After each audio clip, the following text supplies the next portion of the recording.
consistency you guys have been able to have pretty much most of the year? I mean, obviously a few blips here and there, but really every game you guys are showing up and playing pretty consistently well. Yeah, I think it's the way that our guys prepare. I think during the week we treat everything like a game situation. Every time we take the field, we do it from a huddle or from a break, whether it's practice, it's a Tuesday, it's a Wednesday, or it's a Saturday, no matter where we're playing. And I think just trying to get our guys in the mindset, of situational football, of taking the field, of playing together as a group, and then just communicating and being mentally prepared every single series, no matter first quarter, fourth quarter, no matter the field position, home or away. And I think our guys have done a really good job of working together through that and getting themselves prepared as a unit every single series to go out and try to get a stop. What type of challenges quarterback C.J. Bailey going to pose this week? Yeah, I think he's having a really good year. I think he moves around well, he extends plays, he's throwing the football really well right now. He's a guy that we got to try to affect early. And I think, he's played well in every game. It's, his location, seeing it, reading it. He finds the open receivers. He does a good job against man and zone. And we got to try to get him off track. With Wesley wasn't able to play as much, obviously, you think of Bobo and Chase filling in and getting stretch yards. How did the two of them look in terms of being able to fill in when Wes wasn't able to go? Yeah, those are guys that we've played all year.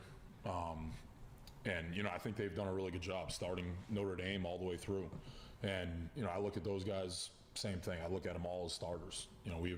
We have a deep room there, and those guys have stepped up and played in different situations, different packages, normal downs. And, I think all season long we've moved their positions around. Sometimes they're the Mike, sometimes they're the Will, sometimes it's a package where they're an edge. And, I think those guys have handled that really well, moving around, playing different positions, and then working together. Sometimes we're moving around which guy's working with who. And we've done that all season. We've done that, it really started in spring football, carried into fall camp. And I think those guys are just comfortable communicating, working together with different guys, working together with different safeties. And I think it's helped them out in the situations now in the season where, this series you may not have a certain guy or, we just got to make sure they're all ready to go. Corey, going back to facing C.J. Bailey, just applying pressure. It's a point of emphasis every week, but maybe especially this one because of the splits. Yeah, I think he's talented. I think what they do on offense is difficult to stop, but I think, we got to go out, we got to stop the run, we got to affect the quarterback, and we got to hit him. We got to try to hit him as much as we can early in the game. It's going to be winning up front, winning in the box, winning. I think our defensive line's done a really good job this year of knocking back the line of scrimmage and collapsing the pocket, and that's going to be the emphasis right from the start. When you are able to get pressure or hits on, as you mentioned, early in the game, what does that do for essentially for defense, but also the quarterback as he probably processes moving forward? Yeah, I think that's that's the one thing taken away from the SMU game. Still, we didn't get enough hits early in the game, and that's affecting that position. We just got to always make sure that we're affecting the quarterback early in the game. We can take the run away and collapse the pocket and affect the throw. I think that's something we want to try to do early in the game and as much as we can. With the King Bezador, just what's impressed you the most about what he's been able to provide you guys this season? Yeah, it all started, I think, spring football, but right after spring football, the way he's gone about the process of taking care of his body, the details of situational football, his position, being able to play multiple positions for us, the way that he stepped up as a leader on the defense, really right after spring football, during spring football. But I thought right after he really accepted the challenge to pull the defense together, to grow the defense together or closer as a unit. And, I think the way he's attacked treatment and getting back to full strength and the way he played last week, and it's relentless the way you watch him collapse the pocket and swarm after the football and how physical he plays up front, going through people all the time. And he's worn a couple different hats, playing different positions, dropping in coverage at times, and I just think he's a guy that's accepted the role, and he's done an unbelievable job with it so far, and looking forward to him continuing to build on that as the season keeps going. The The stand you guys made in the red zone before halftime, where you whipped the ball out and there was a swarm there to jump on the ball. As a coach, how pleased were you with that instance in the game, just as a culmination? I'm sure you're preaching takeaways and fighting till the end and coming up big in the red zone. Yeah, that was, I think that's one of the bigger plays in the game. You know, they have a 2-minute situation right before the half, and, you know, they come out and we get the pick six on third down. I think they go up 14. And then right away, we're back up again on defense. And that's where, you know, you get the pick six, but now you can't give up the touchdown. And, you know, they drive the field. We have a misfit. And, you know, I think they had 1 or 2 big plays in that series in the run game. And, you know, they drive all the way down. And then we misfit that same exact play, like 2 plays earlier. We peak, one guy comes out of a gap, the running back bounces it. I think Damari makes a really good play on the sideline to save the touchdown. And, you know, then they come back, they go to the same play against the same call, and our guys, I think it was Justin Scott, knocks the line of scrimmage back. You know, Mez sets the edge and puts the tackle back into the play, and the running back now doesn't have anywhere to go. And then just the smarts, you know, in that situation, and, you know, to understand to hold the back up and go get the football and pry it out. And then, you know, our guys knocking the running back away from the pile. You know, the one guy that knows the ball's on the ground, I thought our guys did a really good job of getting him away from the ball so that we could recover it and then go into halftime now up 14 rather than 14-3 or 14-7. You know, I thought winning the middle 8 right there really swung the game. You know, scoring a touchdown before half. You know, unfortunately, we gave up a field goal in the first drive of the second half, but then our offense went right back down and scored again to kind of give us that, you know, 17-3 or was that 21-3, I think, at that point. And I thought that kind of changed the entire momentum of the game. Jacoby Thomas seems like he's always around the ball, always in position to get some takeaways. What allows him to be that type of player? Yeah, I think that free safety position, you know, we're dropping him down in the box, we're making him in the run fit. Sometimes he's in the post, we're blitzing him off the edge, we're blitzing him internal. You know, he does a little bit of everything. And it's similar to like the way we use that nickel position with Keontae. And, you know, I think he fits that role really well. And I think we have, you know, a couple safeties that do a really good job. I was excited, you know, Dylan did some good things, and Jay Rich did some really good things when he came in later in the game, and making plays in the backfield and then making plays in space away from the ball. But I just think he plays very fast. He loves the game of football. You know, he's very talented, and we can do a lot of different things with him. You know, coverage-wise and blitz-wise, and, you know, I think he affects the game with how fast he plays and how confident he is right now within the defense and within the scheme. And, you know, he gets the fumble recovery, and then he has the pick, and, you know, I'm still upset at the pick. He didn't just take it right up the sideline. You know, Louisville thought he had the pick, and he takes off, and a little bit hesitant in this one, but, you know, that's a big-time play in that situation because we got him second and off track. I think he had the sack the play before. He was one-on-one versus the back, and he did a good job winning, and then Bain did a really good job of making sure the quarterback couldn't escape back to the field. You know, he deserves credit on that sack also for what he did from the field side.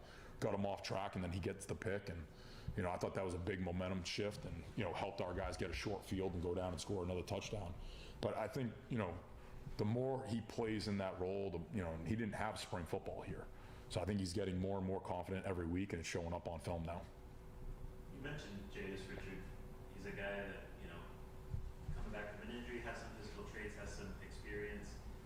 Is he a guy that can make his way into the rotation? What did you see that you liked, I guess? Yeah, he's, you know, coming back, you could see it in practice, and now it's just getting more confidence, you know, just getting him more reps. But he's a guy that's a really good football player. And, you know, I loved, it was like the 4th and 8. You know, he comes off the edge, and I think he had a half sack or had the sack with Mez, and you could see the energy from the sideline from everyone, all his teammates getting back out on the field and making a big-time play. Huge play, and, you know, to keep them off the board at that point and kind of put the game away. But, you know, I think he's a guy that we're going to continue to look at getting in the rotation. He's a very good football player, and you know, we're excited to have him back and full go now.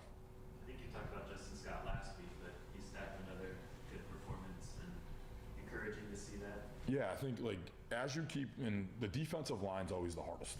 You know, I always feel like some positions you can plug and play younger guys early, but the development of just playing inside and playing physical and getting bigger and getting stronger, And you can see it as the season's gone on. You know, he makes a really good effort play against Notre Dame. And then there's a couple games in there where maybe he doesn't quite play as much. But now, like, playing with better technique, playing with better pad level, continuing to develop with his hands. And now the last couple games, he consistently gets better and better. And he's playing with more confidence. He's knocking the line of scrimmage back more. He's starting to go through people. His footwork and his base are better every single week as he has more power now. And, you know, and there's a couple guys up front, you know. But he's one of the guys that, you know, him and Dante and, you know, now you see Third getting more reps. I think he was in the first series of the game this week, and he's a guy that, you know, I trust him in the game a ton. You know, and he did some really good things early in the game, you know, collapsing the pocket and setting edges. But all those guys are continuing to develop, and I think our coaches have done a really good job with them, getting them ready to be in this position where later in the season you never know health, how many reps there's going to be in a game, or, you know, what's going to happen play to play or series to series. And those guys have trusted the process, and they work at it every single day in practice on Tuesdays and Wednesdays, and our strength program's done a really good job of getting them prepared for the situations we're in right now. Awesome. Thank you, Coach. All right. Go ahead. With Keontae Scott in particular, the position that he plays, he's obviously played well. That role and responsibility in your defense when you have a player playing that well, I mean, can you put into words the value of that, of having a guy play all that's expected? Yeah, I mean, he has the ability to do a little bit of everything. He, you know, underneath zone coverage, blitz, you know, work internal work off the edge, and then just his awareness and how smart he is on the field, like understanding what's going to happen, communicating with the safety in the corner and the Mike linebacker, and, you know, just kind of anticipating what's going to happen on certain plays because he's he's got those accumulated reps at this point, and he has a really good feel for the position. And he's a guy, you know, he could be the safety, he could be the nickel. There's so many different roles you could probably play him at corner.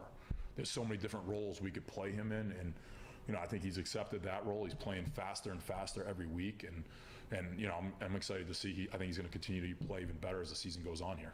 Was it hard in terms of, if we go back into evaluating him as a player and what he did before, you got in terms of fitting into what you guys are having to do? Yeah, I think with what we do, it's not so much about fitting what we do. It's about finding the best players and then adapting and evolving to make sure how do we get those guys on the field. And, you know, he was a guy you turn the tape on, it was like, how do we get that guy here? You know, and he was a really good player, and, you know, since the day he's gotten here, he's made everyone else around him better. And he's a guy that, you know, just whatever, you know, in the building with his teammates, constantly pulling guys in, you know, constantly getting his teammates better, watching film or at different events, and growing the defense together, and his confidence level and just who he is as a person, you know, I think makes the defense better every single day. And but he's a guy, like, you know, it's not so much what we did last year with the scheme or X's and O's. It's more about, okay, this is a really good football player. Now, how do we get him on the field and allow him to play fast in that role? And that's something that, you know, he's done a really good job of accepting and allowing us to do a lot of different things because of who he is and what his ability is. Anything else? Great. Thank you. All right, thank you, guys.